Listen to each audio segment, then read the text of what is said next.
Beberapa bulan yang lalu, seorang pemuda bernama Rian datang ke desa. Dia adalah seorang pemburu hantu, dan berita tentang rumah sakit itu menarik perhatiannya. Dia berbicara tentang mengambil video dan membagikannya secara online. Semua orang memperingatkannya untuk tidak pergi ke sana, tetapi semangat petualangannya terlalu kuat. Malam itu, Rian mengumpulkan beberapa teman untuk menemani. Aku merasa waspada, tetapi juga tertarik. Ada rasa penasaran yang menggelora, dan akhirnya aku ikut dengan mereka. Kami tiba di rumah sakit saat bulan purnama bersinar cerah. Suasana sangat mencekam, dan bau busuk memenuhi udara, seolah tempat itu menahan nafsu dan kesedihan. Kami melangkah masuk melalui pintu yang sudah berkarat. Suara langkah kaki kami menggema di lorong panjang yang gelap. Di kiri dan kanan, pintu-pintu kamar yang tertutup rapat menyembunyikan rahasia-rahasia yang mungkin lebih baik jika tetap tersembunyi. Saat kami mendekati kamar 313, suasana semakin terasa berat. Ada sesuatu di balik pintu itu yang membuat bulu kuduku merinding.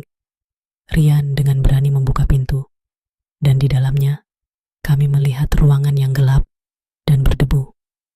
Dindingnya dipenuhi goresan-goresan yang tidak bisa dikenali, dan di tengah ruangan ada sebuah tempat tidur yang berkarat. Saat Rian mulai merekam, suasana terasa semakin aneh. Tiba-tiba, lampu senter kami berkedip-kedip, dan kami merasakan angin dingin yang mengalir masuk dari celah pintu. "Ayo, kita masuk lebih dalam," kata Rian. Suaranya penuh semangat meski wajahnya tampak pucat. Aku ragu, tetapi rasa ingin tahuku mengalahkan ketakutanku. Kami semua melangkah masuk, dan saat itulah kami mendengar suara berbisik, seperti jeritan yang terperangkap. Suara itu berasal dari sudut ruangan yang gelap, tetapi tidak ada siapa-siapa di sana. Aku mulai merasa tidak nyaman. "Mungkin kita harus pergi," ucapku, tetapi Rian tidak mengindahkanku. "Ini hanya suara angin, kita harus tetap di sini."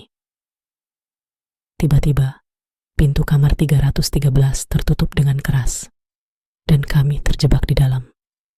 Lampu senter mulai berkelap-kelip, dan ketegangan meningkat. Suara berbisik itu semakin jelas, seolah mengelilingi kami. "Tolong, tolong." Suara itu merayu, penuh dengan keputusasaan. Dalam kegelapan, aku melihat bayangan samar-samar bergerak di sudut pandangku. Kami berusaha membuka pintu, tetapi seakan ada sesuatu yang menghalangi. Saat aku berbalik, aku melihat wajah-wajah tanpa tubuh. Wajah-wajah yang penuh dengan kesedihan dan penderitaan. Mereka adalah jiwa-jiwa terperangkap yang menunggu untuk dibebaskan. Dan sekarang, kami menjadi bagian dari mereka.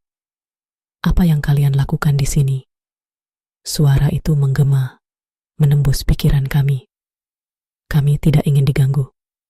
Dalam kegelapan, aku melihat Rian terjatuh, terhuyung-huyung, seperti kehilangan kendali.